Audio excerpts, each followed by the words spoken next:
لوگ جو اپنی شرمگاہ کی حفاظت کرتے ہیں۔ حضور غوث پاک رضی اللہ تعالیٰ عنہ فرمایا کرتے تھے، دو چیزیں انسان اپنی سنبھال لینا، ایک پیٹ اور ایک شرمگاہ، تو فرماتے تھے ولایت اس کے بڑی قریب آ جاتی۔ ہم نہ ان لذات میں الجھ جاتے ہیں۔ سیانے سیانے بندے، روٹی کمر سیدھی کرنے کے لیے کھانی چاہیے، زبان کے ذائقے کے لیے نہیں کھانی چاہیے۔ یہ زبان کا ذائقہ لگ جائے یہ کہیں کا نہیں چھوڑتا انسان۔ اپنی شرمگاہ کی جو لوگ حفاظت کر لیتے ہیں، کوئی بڑے سے بڑا گناہ کرنے سے بھی بندہ کافر نہیں ہوتا، بندہ کفر کرنے سے کافر ہوتا ہے۔ گناہ بڑے سے بڑا کرنے والا بھی گناہگار ہے، کافر نہیں۔ لیکن بعض گناہ ایسے ہیں جو جس وقت بندہ کر رہا ہوتا ہے اس وقت وہ مومن نہیں ہوتا۔ میرے نبی کریم صلی اللہ تعالیٰ علیہ وسلم نے فرمایا، جب کوئی شرابی شراب پیتا ہے اس وقت مومن نہیں ہوتا۔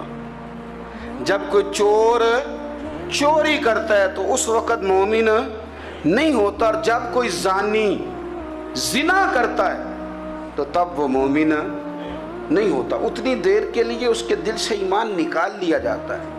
کفل کا ایک واقعہ ترمذی میں ملتا ہے۔ ایک شخص کفل نام کا تھا بنی اسرائیل میں، ایک عورت مجبور تھی، اس کے بچے بھوکے تھے، تو کفل نے اسے مائل کر لیا کہ تو میرے ساتھ گناہ کرے گی تو پھر میں تیرے بچوں کی روٹی تجھے دوں گا۔ تو وہ عورت پہلے تو بیچاری نہ مانی، لیکن بچوں کی بھوک دیکھ کے مجبور ہو گئی۔ جب کفل کے قریب گئی نا وہ عورت، اس نے دروازے سارے بند کر لیے۔ ترمذی شریف میں اس کا واقعہ موجود ہے۔ چاروں جانب سے بند ہو گیا سارا کچھ، لیکن جب وہ کفل کہتا ہے میں اس بی بی کے پاس جانے لگا تو عورت کا وجود کانپتا تھا۔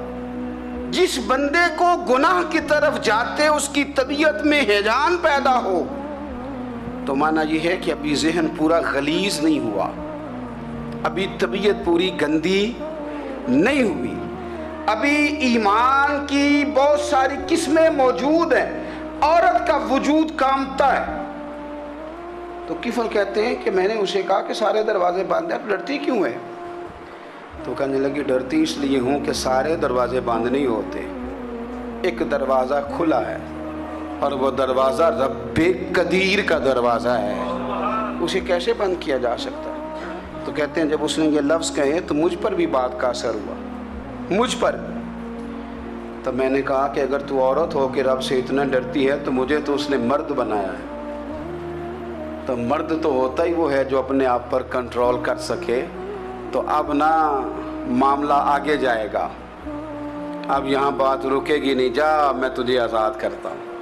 عورت گئی، اس نے توبہ کی کفل نے، اور رات رو کے کہنے لگا مالک آج میں نے توبہ کی ہے تو میرے اوپر مہربانی کرنا، میری توبہ ٹوٹنے نہ پائے۔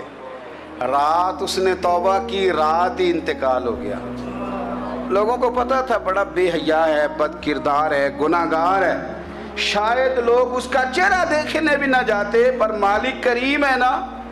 حضور فرماتے ہیں سویرے اس کے دروازے پہ لکھ دیا اللہ نے، لوگوں رب نے کفل کے سارے گناہ معاف کر دیے ہیں، اس کے دروازے پہ لکھ دیا گیا۔ جب آپ اپنی حفاظت کرنا چاہتے ہیں تو اللہ پھر اسباب بھی پیدا کر دیتا ہے۔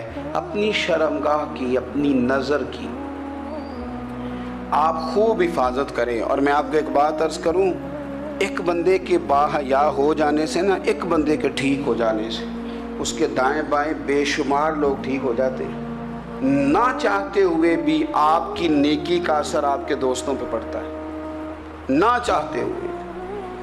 اور ایک بندے کے بگڑ جانے سے اس کے دائیں بائیں بہت سارے لوگ بگڑ جاتے ہیں، بہت سارے لوگ بگڑ جاتے ہیں۔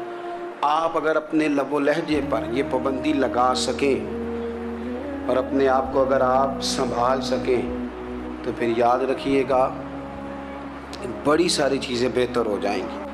اپنی شرمگاہ کی حفاظت کرنے والے الا علی ازواجہم، مگر یہ کہ اپنی بیویوں پر، او ما ملکت ایمانہم، یا اپنی شرعی باندیوں پر۔